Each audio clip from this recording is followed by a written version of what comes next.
Hello and welcome.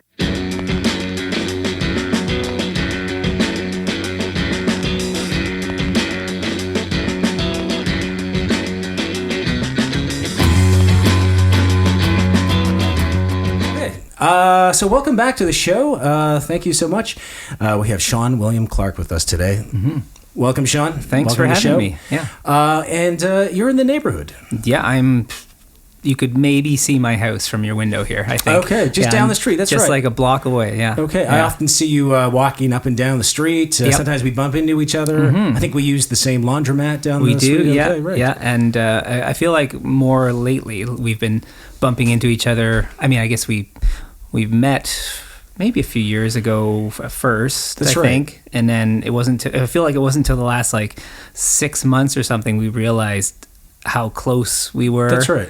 And then all of a sudden I bump into you and Laura all the time, which is great. That's right. Yeah. Yeah, because I think the first time we met was Jean-Paul de Rover's show at the That would make Transat. sense, yeah. And you were also on the bill. That's right. Yep. That's I think where we first heard your music. Mm-hmm. And wonderful set that night. And since then, I've been checking out some of your other releases. And I was listening to is it Topaz recently, and that came out a few years ago. Was it 2017ish? That's correct. Okay. Yeah. And it got a great review in Exclaim magazine. Mm-hmm. They gave it a 9 out of 10. Mm-hmm. So maybe tell us about. Let's start there at that record and how that came to be. And well, that was my my third record, and kind of like my second one that felt like a professional thing, So I'd started working with a producer on the album before, which is called William, a guy named James Bunton, who is a wonderful producer and musician. He used to be a drummer in a band called Obiju back in the 2000s, and he'd done some work on a few albums that I thought was great. Evening Hymns, Slow Down Molasses, these sort of indie bands and I loved the work he did, and I went after him for William, and then the next album came by and I wanted to work with him again. So by then we had a rapport and we could do what we did before except better, which was really nice. Okay. And so the one thing that was really exciting about that is we did a big pre-production stage. So we did this thing called rehearsing the band. Oh, okay, right. And it's true what they say about rehearsing and being prepared, how much of a difference that makes for the recording process. It was so easy and so as little stress as possible, which was beautiful. Right, because a lot of, if you're working with a great producer and team, a lot of the work is done in the rehearsals because they say you should rehearse before you even get to the studio. Otherwise, you're wasting your time paying that expensive studio rate on rehearsing rather than actually laying down tracks. So this was different from your previous records. You didn't rehearse on your previous records? Well, not much. The previous one was more... I'd rehearse with some people separately, but as a band, as a unit, we didn't really go over the songs. On Topaz, James would come into the rehearsal space and make suggestions, and we would talk about it, and we'd be able to kind of work things out. And excuse me. So that was the difference, and I think there's pros to both ways of doing it. Going into studio with a lot of really great musicians and just figuring stuff out, if you have the time and money, can be really magical. We were talking earlier about how important it is to be with people. That's right. And make music together. And that can be great, but if you don't have the time and you don't have the money, working the stuff out beforehand is also great. It's kind of two different sides of the coin, I think. Yeah. And that seems to be difficult, or a challenge for independent musicians, is time and money. Because a lot of independent musicians, obviously, they don't have large budgets or a lot of money. And, of course, they may be working one or two jobs to, of course, pay the bills as well as pay their sort of artistic, endeavors. So how do you sort of handle these challenges as an independent artist? I ask a lot of favors. Okay. It's tough, and it's a conflict for me and probably every artist. I don't really get grants. I apply. Maybe I don't apply as much as I should, but I never get them. And I also find when you're waiting for the grant application to come, and then you're waiting for the ruling to come, you're wasting time, you know? Like, you can go, that's 6 months or something you can waste, right? So a lot of the times, you know, I'm going to make an album in April, and I tried to write a grant for it last year, thinking, okay, this will be the time that I do it. Write the grant. I get everybody paid. You know, that's big because, you know, before people have come in for lower rates or trades in some way, hopefully in a way that everybody's happy. I don't know. I feel like that's always been the case, but you never really know, you know? Right. And you don't want anyone to have like a feeling, you know, that sits with them. So anyways, so I tried to write the grants. It didn't happen. And then it's like, well, now I'm sitting on this song for these songs for like maybe the 6 months leading up to the grant process, then the 6 months out. So I've lost a year on these songs, you know? So I'm just going to make the album and see how we can do it, you know? So it's a matter of, I record up in Gravenhurst at a place called Curry's, which is a wonderful place that everybody should check out if you're ever in Gravenhurst. Curry's Music. They have guitars and records and antiques and stuff, and it's a beautiful place. And they have a studio, and Rob's a great engineer. So, you know, I pay him for his time, obviously, but also I hope I'm not giving up a little secret. But also I can I have records. I'm a record collector, and he also, so I can bring records for him to sell in his shop, and what he would give me for the money will just go into the recording. Okay, great. So things like that you can kind of work out little ways of like not spending a lot of money at once, you know? Okay. Another thing I've done in the past, and we'll probably do on this album, is now I'm probably going to screw up what it is exactly, but with SOCAN, you can put in, I think it's the publishing, where you can put, you know, whether it's 100% of the publishing or whatever. Right. So what I can do is I can give the artists like 5% of the publishing on the songs they're on. And that can pay off if the song gets some CBC play or something. Right. Or they might make maybe even a little more money than what I would have offered them in the first place, you know? There's just little things like that can work to help make people, you know, not have a bad taste in their mouth. That's right. Yeah. Because that's often the big challenge. You know, we deal with a lot of musicians, and over the years I've talked to a lot of musicians. They're willing to, you know, take a pay cut because they believe in the project, or they want to see that album recorded. But at the end of the day, of course, it's nice to be paid, you know, the asking rate that you're asking. Also, since I guess, you know, COVID and the pandemic, all that started, people have been finding sort of these new and innovative ways to record, as we were discussing before we started rolling. My Star Nation album, because of the lockdowns, we had to record in our own individual studios and then kind of send files to each other. Are you doing that as well with your recordings, like even pre and post pandemic? Do you find value in doing that? Yes. I prefer being in a room with someone ultimately. I feel like a lot of magic happens that way, and so I've done it. Like on Topaz, I had a guitarist who is a wonderful guitarist, but she wouldn't have been able to come up to Gravenhurst to record on one track, right? It was a geographical distance? And she's busy. She's playing with a bunch of different people. Like, so with her, I just sent her the track, and she sent me 3 possible guitar parts and they were all great, of course, and we can pick the best one, and that's wonderful. So it's not without merit, of course. But preferably I would love to just be in the studio with everybody. Okay, that's right. Yeah, but I'll probably do a bit of that on this album with people, with certain people who, for various reasons. Right. Yeah. And you're going back to Gravenhurst for this next record? Yes, I am. Yeah. And then how did you find this place? What's your connection with Gravenhurst? Well, I'm from Orillia, so which is somewhat close to Gravenhurst. And then, but it was here, a friend of mine was going up to Gravenhurst to play a show at their shop. They used to do a few shows every once in a while, and she just kind of was like going to go by herself, and she asked if anyone wanted to come with her, and I was like, I got nothing going on tonight, I'll come with you. And once I got into the space and met the guys, it was just like, this is my place. It's got all the things I love. It's got, good people talking about music. It's got people playing music. It's got records. It's got old guitars, and I don't know. And I'd been there once many years before, actually, and I bought a record. My record player that I have still today, I bought at Curry's many years ago. Oh, okay. So, so that's... So it's one of your favorite places. I just try to go back anytime I can, yeah. And I was doing some reading on you, and I noticed one of your other favorite destinations is Iceland, and you've actually been over there. I played have. shows over there. Maybe tell us about that experience. Oh, that was wonderful. I had gone to Iceland for the first time maybe, I guess it must be like 7 or 8 years ago now, just on a trip, and I fell in love with it. It's a just beautiful place. Right. People are wonderful, and I always wanted to go back. Okay, so it was a leisure trip and not a music. The first time I went was a leisure trip. Right. Yeah, I wasn't really traveling as a musician back then.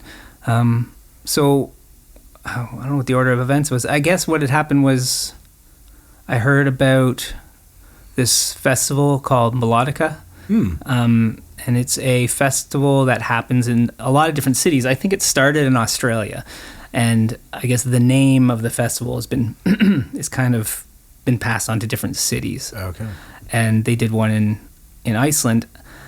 And I don't remember how I got involved in it, because I think you'd think I would, because it was a big deal for me to go to go to Iceland and play. Oh, I'll tell you exactly what it was. So, I hope this stuff is interesting. I toured in Europe for the first time in 2017 with my friend Abigail Lapel, and we were in Germany, and a guy there puts on a festival in Cologne. And so we talked to him, and he told me they're all over the place, and he mentioned Iceland, and I was like, okay, you got to tell me who runs the Iceland one. Right. And he did, and it's this musician, Svavar Knuter, who's one of the most interesting, exciting singer-songwriters you'll see. He's a very big personality, very funny, gregarious, and he was running this festival. So I reached out to him, and they took me, and that was my first time there. And then I went back for the Iceland Airwaves Festival later that year, which is a kind of very famous festival. I had a couple what they call off-venue gigs, which is promoted by the festival, but not necessarily part of the core festival thing. And it was amazing. It was so great. I got to I played a gig with a guy whose record I had bought the first time I was in Reykjavik. I'd listened to a bunch of CDs when I was buying CDs then, and I loved his music. I bought his CDs, and then like 7 years later I was playing a show with him. It was just one of those like, who would have thought? You sometimes do. I'm sure it happens with you too. You do something and you're like, if I could talk to me 5-10 years ago and told them about this, it would blow their mind, That's right. Yeah. So, I mean, having that sort of, let's going with that theme, is there any other advice you'd go back in time and tell younger you? Like even when you were maybe first starting off in the music business? Yeah. I think a lot, one of the things I did during COVID was a lot of like, digital spring cleaning, going through hard drives and trying to organize things, listen to things. And then also I have all these old cassettes from like when I was a teenager that I would record riffs and stuff on. Right. And I was suddenly able to transfer them to my computer. I finally figured out how to do that. Okay, right. So suddenly I'm listening to all these old riffs and stuff, and I remember thinking like some of these riffs that I was playing and writing, like open tuning stuff, I kind of like dropped for years because no one I knew was really doing it, I guess. So like I guess there's maybe like a social pressure to do something else. I think I would tell myself to like follow that line, keep doing that. Like these tunings, these riffs and stuff, maybe you're not hearing it from the music you're listening to so much or the people around you, but like it's kind of something you end up holding on, like bringing back and loving. So that would have been nice if I had kept that up instead of like making, I don't know, like goofy indie rock or whatever. Right. Well, I think that's all part of the process, is experimenting and discovering who you really are as well. But it's interesting, cassette. I used to have, I probably still do. Do we still have cassettes somewhere? Or do we throw them all out? But I used to, like, before computers existed, same thing, record on a 4-track, little ideas. Right. And then we graduated to DAT, digital audio tape, so that was better. But I still miss cassette tape. And don't you have releases? You released some tracks on cassette. I did, yeah. Did you find a big return to people wanting to use cassettes? Not really. Well, maybe. I don't know. It's kind of hard to... I kind of did it because during the pandemic, there was kind of this, like, feeling of, like, can I swear on this podcast? You can. You can say whatever the fuck you want. Don't okay, worry. great. Because I kind of had this idea of, like, who fucking cares now? Right, you know, we're locked in our houses. It's like I've got, this music that I didn't know what to do with, for example. And I'm like, who fucking cares? Right. No one cares. No one's going to judge my career because I released this thing because I wanted to, and I released it on a dead media or something. Right. And if they do, it doesn't mean anything in the grand scheme of things. So it was a really liberating way of thinking. Right. So I was like, well, I would love to have a cassette with my name on it. Right. And then it just so happened that Bandcamp Friday stuff started around then. Oh, that's right. Yeah. So I ended up making 3 over the pandemic. One was a collection of songs I'd recorded up in Gravenhurst, but for various reasons didn't have anything to do with them. I didn't know what to do with them. So, right. And that was great because I got to play on GarageBand and kind of edit them myself, which I never do, and like use kind of samples of things and kind of mix stuff in a way that I'd never done before. So it was really great experimenting. Then I released another one that was just a bunch of singles that I'd done during the pandemic because everyone was doing kind of like podcasts and projects where I recorded a few songs at home, not thongs, but songs. Okay, right. And then I released, re-released an album of sort of ambient acoustic stuff that I did with a friend of mine that I'd released originally in 2016, and no one listened to it. And I'm like, I just really want people to listen to it. I think it's great. So I'm just going to re-release it. What was the name of that album? That was called Will Moore. Okay, right. Okay. Yeah, it was me and my friend David Gluck. Again, we went up to Curry's to record that, and it was great. It was a great project. We went up with ideas. We talked a lot about what we wanted to do and what the sound we wanted and what we liked in other music of like ambient and instrumental genres. And we just went up and we did all the songs on the spot. We just like, okay, well, I've got this riff. What can we do with that? And we ended up with 7 tracks, like longer tracks, and yeah. Right. There seems to be a lot of, I don't know how to call it. I call it the hybrid process of recording, where a lot of people will get ideas in their bedrooms or in their home studios on GarageBand, because there's all these, amazing, technologies and software now. We can record pretty much anywhere. But still a lot of artists prefer also to go to the studio and work with a dedicated engineer and producer. And yourself, are you more... You want to work with a team of people that can do all the engineering and some of the work for you, or are you more DIY? You lay down the basic tracks, at your place, and then take them somewhere else to get mixed. I'd prefer to work with a team. Prefer to it. It's just all, and post pandemic, I'm talking about it a lot, but I guess it's kind of the thing that took up all our time for the last while. But it did, yes, yeah. Post pandemic, I realized the importance of collaborating and like of being with people and making music with people and like sharing these gifts that we have.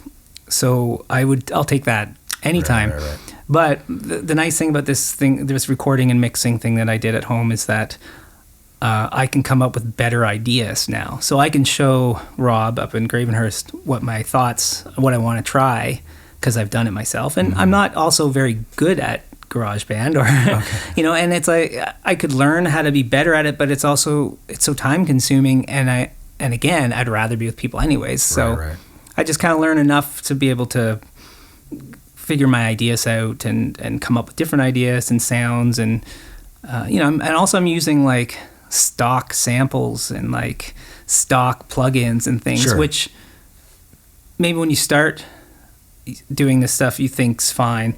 But now I hear that stuff, you know? I don't know if you're the same way. I'll hear something, maybe not on the radio, but like commercials use a lot of stock, like Apple samples. That's right. You know, so I'll hear these samples and I'll be like, that's an app. I know that sample. You know, they didn't even change it. It's just, you know, like, that's right. I think the most famous sample, when I always hear it, is from GarageBand. I want to say it's Funk Drums number 2 or 3. It's Rihanna's Umbrella. Oh, wow. That's that sample. It starts off that song. And it continues through the song. Great. Yeah. Yeah. So it seems like to me, it's fine if you want to use it. And I've used it. Mm-hmm. And I'm sure if anyone listens to those things I put together myself, they'll hear things and be like, oh yeah, that's just a stock. Right. The stock sound of the reverb on, like when you just turn up the reverb on GarageBand, that's what you're hearing, you know? That's right. And I mean, that's the other problem with me working when it comes to like decibels and stuff, and like getting sounds I want. It's all feel. I don't know what I'm doing. It's I just crank this. I don't like that. I'll crank it the other way. I don't like that. Let's put it in the middle. Okay, that's okay. Right. So you don't know what the proximity effect is, or a Fletcher Munson curves, or no, that stuff. Right. All over my head. Head. It's like So given that, I mean, that we're just talking about all these amazing tools that musicians have, they no longer have to save up, their hard-earned money to go to that recording studio to record the demo. Do you see technology being used, let's say, for good rather than evil? I know, like an example of evil, we'll say the overuse of, say, quantization or auto-tune in order to fix a performance because you can't do that performance. Mm-hmm. Do you think technology moving forward, especially with AI and chat GPT, do you think that'll be used for the benefit in a good way, or do you see it kind of now hindering artistic creations, and we're just going to create a bunch of cookie cutter stock, music and songs? I think that's the direction forward, because ultimately this stuff is being utilized for capitalist means. So, I mean, AI could be a great tool, like any of this stuff's a great tool for creative people. And I think there's probably some creative people who are going to do some really amazing things with AI. But I think generally speaking, what you see with AI is like it's this new tool for people to make money. And for musicians are kind of like the bane of the record industry's existence. And like things like Spotify and stuff, like they put up with musicians. You know that like as soon as they figure out how to get rid of us, they will, because of course, it means it's up for the bottom line. They're going to make more money, going to spend less. I mean, they don't spend very much on artists anyways, but if you can take that fraction of a cent to zero, that's right. You're going to, Well, I was reading an article that they are working on developing an AI pop star. I'll have to Google it and figure out the person's name and what they're all about. But it's like dance music. Yeah. And I heard some of the tracks, and it's like, again, dance music can be very generic. But if I just heard on the radio, I wouldn't have known that was AI, for example. Right. So what you're saying is definitely a danger, where there's potentially, artists will be replaced. But I think at the end of the day, there are a large number of people in the demographic that still want to hear and see live music. And I see that whenever I go see, live bands, even if it's in a small venue in Toronto, for example, there's people there that willing to pay their hard-earned money and as well as stay there the whole night and even buy merch. Yeah. So what do you think of sort of the Toronto music scene and other music scenes trying to keep these sort of, live, real musicians employed? Well, I hope they are. I hope it's not like, they're still good, of course, and there's still people who want to see things and want to go out and do things and see live music. I do think it's becoming less and less. It'll never go away. It just gets harder for people to be creative because they can't afford to be, Right. And I think I'm maybe not answering your question. I think I'm just like kind of like thinking it out loud right now. So maybe, of course. Well, we're not on timeline. Don't worry. Yeah, I don't know. It's tough because this stuff's also exploitation of musicians isn't new. The AI thing's new enough that we don't really know. I think the biggest problem with AI, but the biggest thing with AI is that it's user generated. So it takes from what we give it. That's right. So when you look at like Chat GPS or whatever it's called, it's taking from the internet. That's right. and the internet is not always a great place. That's right. So its content is dependent on the content of human beings. Yeah. Right. And probably the loudest human beings, you know, or not necessarily the smartest, you know. That's right. So I don't know. I'm not particularly optimistic ultimately about the whole thing, but it could work. There will be beautiful things to come out of it. Right. I just think what you and I know is going to change, which of course isn't always a bad thing. Like change is good in a lot of ways. Sure.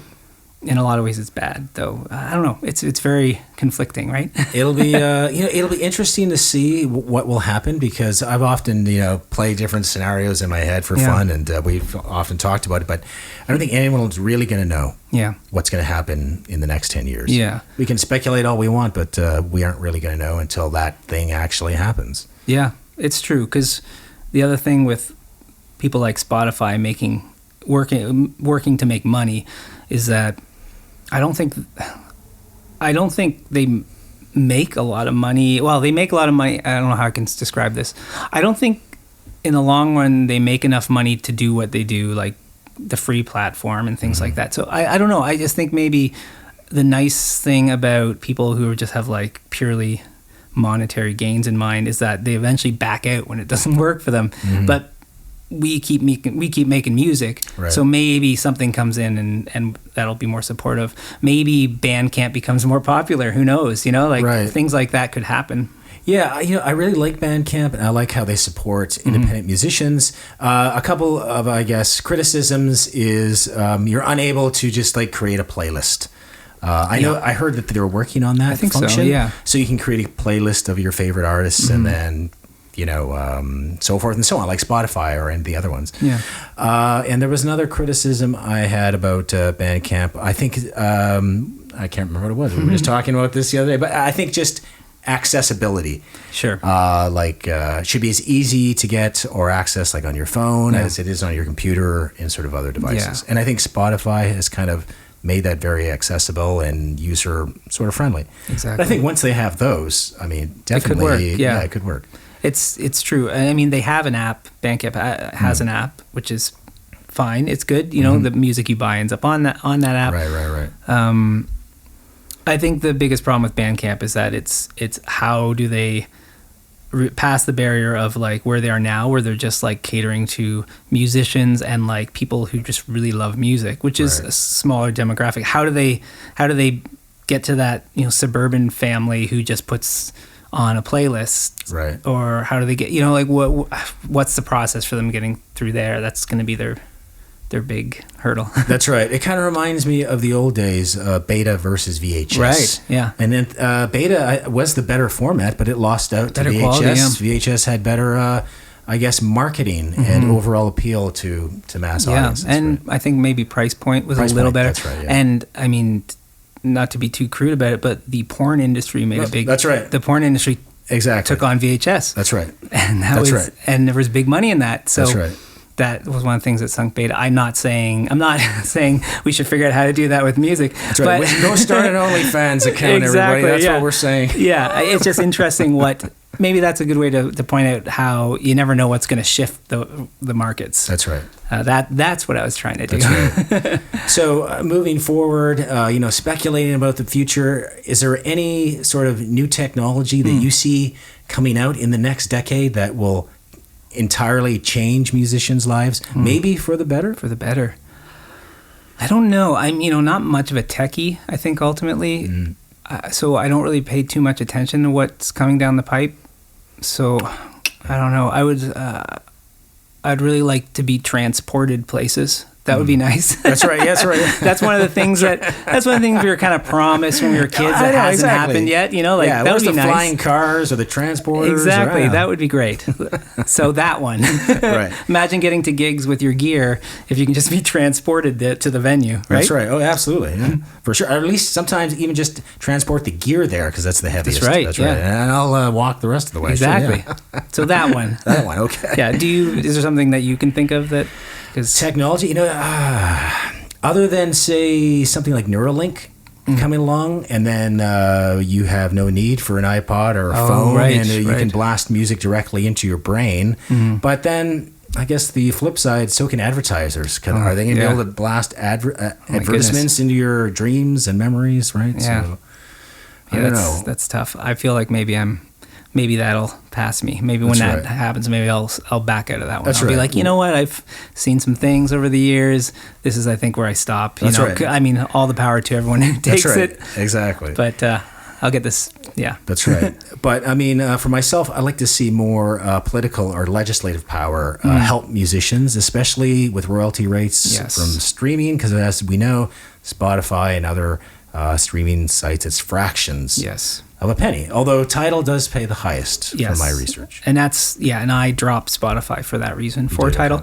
Like Tidal doesn't pay very much, but right now, of all the popular ones, they pay the best. I think that's still true. It is, if you look it up. And, you know, I'm not like loyal. You know, if Spotify suddenly announces tomorrow that they're going to pay more in Tidal, I'll drop Tidal. I don't care. I have no loyalty to these people. Like, absolutely. Just give me the one that's paying the most, you know? That's right. But then Spotify isn't doing that. Spotify's doing this thing now where you can like opt in to have better playlist potential by lowering your rate, which is like just evil. It's just like another way to kind of screw musicians in a way that's pretty disgusting. It seems like every decade or every generation, there's always a company coming to screw over musicians. I mean, originally in the old days, it was the record labels. Now it's the tech companies. Yeah. So it also makes me wonder who in the future is going to screw us over next. There'll be an alien invasion. They'll take over, and then we'll have to play music for them for free or something. It'll be like, you know, we won't be able to play gigs because our neighborhood's burning. That's right. That's right. Exactly. Not to be too dour about it, but I've kind of gone in different directions. It's not as fun, but. You know, I mean, I think climate change might be the big thing. Absolutely. And then speaking of climate change, a lot of the music conferences and events that we've been to over the last year, there's always been a component or a panel or a topic talking about eco-touring. Oh, yeah. So say, for example, you've been to Europe. Yes. So if you want to do a festival tour in Europe, they part of your contract is that you have to travel between the cities by train. Right. And not by plane. Which is so easy in Europe, right? It's so easy to do in Europe. But much more challenging, say, here in Canada. Oh, yeah. So do you see any sort of initiatives, or what should the government be doing here in Canada? Because distances are so far to travel. Like if we travel, say we're on tour in Canada, it's at least an 8-hour drive between major centers. So it's kind of impossible to, and in some routes, there is no train. Yeah. Or even bus service. Greyhound is gone. So are there any sort of, do you have any ideas or solutions with that? I mean, the obvious thing is just like we need to be investing in transit. Ultimately, like that's, we need politicians who are interested in that, which we don't really have. I mean, and that's in all parties. Like you don't see a lot of interest in that. Right. And it has to be like robust. It can't be just like, we're going to add a GO line. Like private industry is not going to save us. It has to be like public transit, I mean, private transit does work sometimes in Europe, but Europe has this very robust transit system to begin with, and they have the lines and everything. So, but it's such a big operation that needs to happen, and it's such a big commitment that I don't know who's going to do that. Barring that, I think maybe we need to think more local, and we need to develop more local, I think. Right. House show tours can be good for that, if you can find them. That's true, right? Because a lot of venues have been closing, too. Yeah.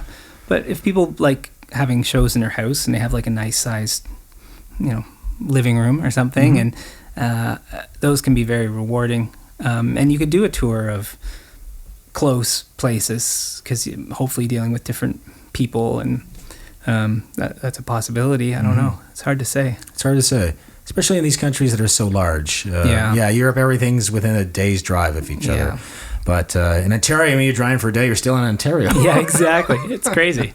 Yeah, it's not really the same. Yeah, it's hard it's hard to separate that they're two completely different things. And that's right. So I guess, moving forward into the future, is there any advice you'd give to, an aspiring, a singer-songwriter, someone who wants to be a musician, someone who wants to follow in your footsteps and record and play shows and do touring? Oh, Any I don't advice? know. I think the best advice is to just like love what you're doing. Like do it because you love it, and that's it, right? Right. Don't think of it as a career. I mean, you can have that in mind, obviously, but it can't be your first thing, because you got to do it because you love it, or else you're going to be disappointed a lot. You know, you don't. I don't know. Your goals are always changing. Is another thing that's important to remember. Like my goals when I was 20 is definitely not the same as my goals now. Was it to be on the cover of Rolling Stone magazine? Yeah, Okay, exactly. right. Yeah, or it's to like, I don't know. I was listening to like I Mother Earth and stuff. So I, Right. I wanted to play those kind of places. And but your goals change, and I think it's important to like consider your opportunities and what, because touring Europe, for example, was this like beautiful thing that I'd never thought about until it happened. And unfortunately, COVID kind of stopped it, and I haven't been back. And it's hard to figure out how to get back. Maybe it's an easy thing, but it doesn't feel like it can be an easy thing. But when it came up, it was like suddenly, because I like to travel, suddenly I could put those things together. I could go to Germany and I could play one night in Berlin, but stay in Berlin for 4 days. You know, Right. And I could see the city, and I could put those things together, and maybe I'd break even, you know. Right. I'm probably not going to make money, but Right. when I travel, I don't expect to make money when I'm like traveling for pleasure.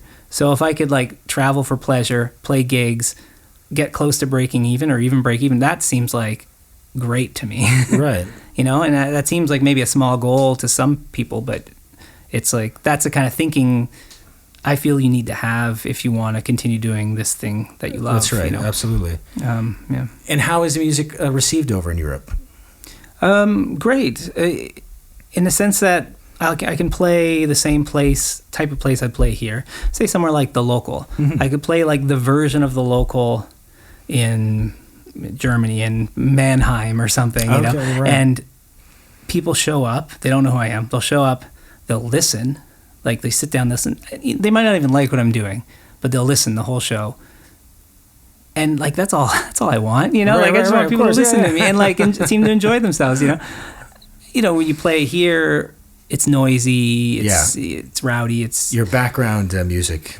yeah, That's right, exactly. yeah. And I think it's just because culturally speaking, they've had the arts a lot longer, you know, and they've grown up with them a little stronger, I guess. So they appreciate the arts and they listen, and it can sometimes be a little odd how quiet they are because and that's what a friend of mine told me when I first went, and he was like, "Oh, you're gonna love it," but just they can be very quiet. They appreciate it, but they might just be like look stone faced watching your show, but they'll clap and they like it. That's right. Yeah, so that I mean, not to say every gig's perfect, but that was the general positive for me over there. Yeah. So you'd go back again tomorrow if you had offers. Okay, totally. great. Yeah. Anybody booking any festivals or in Get Europe, this guy. any festivals anywhere, really. Okay. Anyone has a festival you want me to come play, I'll be there. I don't cost much. So on that note, you're going to play us a song. So maybe love to. you could showcase that to any of the artistic That's directors true, yeah. watching, and maybe set up the song that you're going to play for us and tell us what it's that's about a and good how question. you wrote it. And I thought maybe I'd offer you a couple options. Oh, okay. If that's okay. Sure, yeah. Because the thing I'm really excited about with my new album is that I think it's going to be more varied because of my influences. I kind of feel like I want it to be a bit of a mess, which is a weird thing to say about a project you want to do. So I've been listening to, while I do a lot of finger picking stuff, which I love, and I could play a song like that. But I've also been listening to a lot of like power pop, and I've been putting that influence into songs. So just, I guess, whatever vibe you're feeling. Would you like to hear something that's a little more poppy upbeat, or something that's more finger picky, nostalgic? Or the choice is always up to the my artist. goodness. Okay. And, how would this? Pretend there's an artistic director Oh, no. watching, because there might be. Hello. Yeah. So what song do you think might? Okay, well maybe I'll off? try one of more of a finger pick tune, because when I tour by myself, and sometimes that stuff translates a little better. Yeah. Okay. So yeah. All right, we're going to switch over to the live set now. Okay, so I'm going to play a new song for you today. That'll be on the new album that I'm going to record in April. So this is like the first chance I think people are going to have to hear this song, which is pretty cool, unless you've been at one of my shows.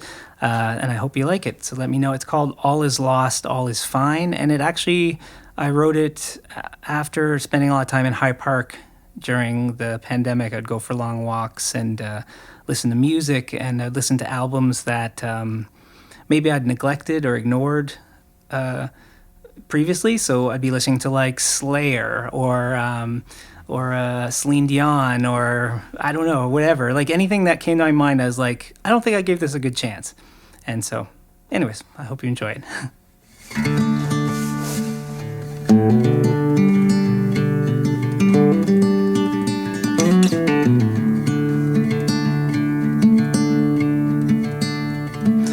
Walking through the woods, a slow and dense crescendo in my ears. It softens robins chirping, park bench broken, twisted steel, the ground once frozen takes my heel.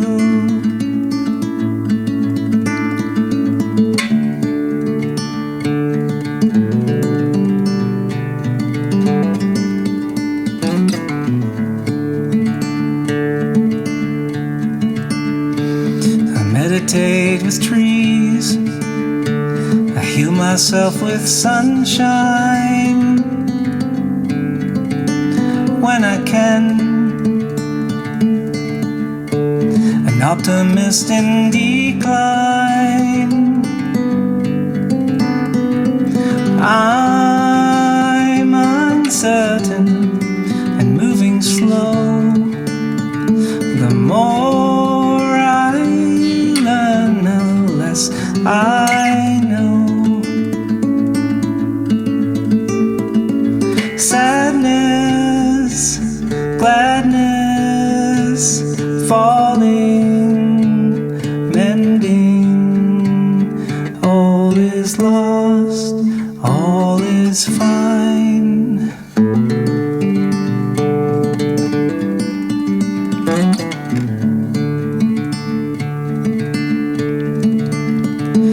Thinking of the past, a melody of presence asks of me what could still be coming. A dark cloud forming from my mind, as dark clouds form in real time. Sadness, gladness, falling, mending. Sadness, gladness, falling, mending. All is lost, all is fine.